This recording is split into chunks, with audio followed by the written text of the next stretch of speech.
О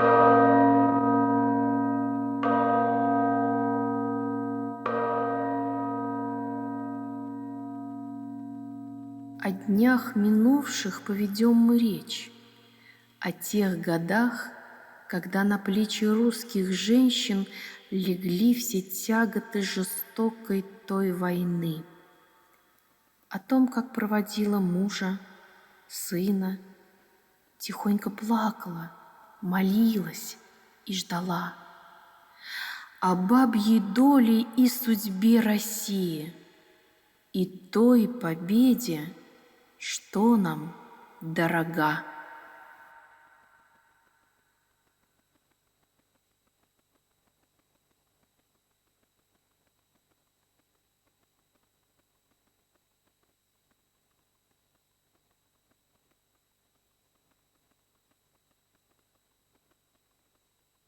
Где мелкие пташки пели на разные голоса, под деревцем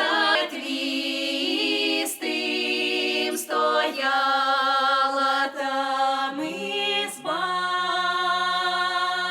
Во этой избушке там вдовушка жила. Однажды два героя просились ночевать. Любезная хозяюшка, пусти теперь ночевать. Я печку не топила, гостей я не ждала. Я в поле работала, домой поздно пришла. Любезная хозяюшка, не надо ничего. Любезная хозяюшка, не надо ничего. Один герой заходит, садится он за стол. Второй герой заходит,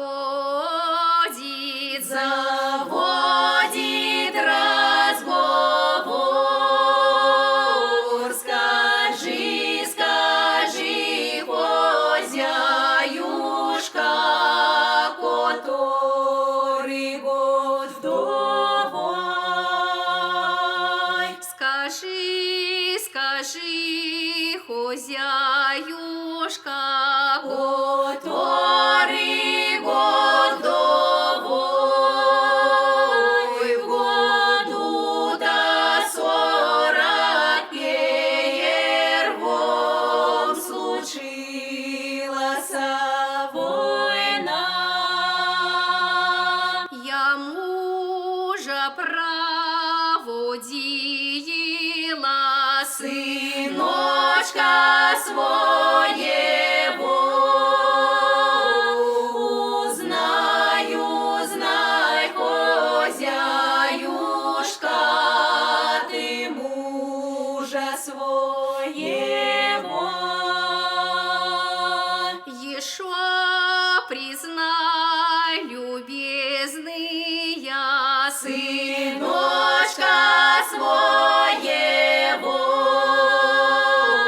А как же я признаю, да их живых-то нет. Документы получены, прислали все сотни.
вилітають із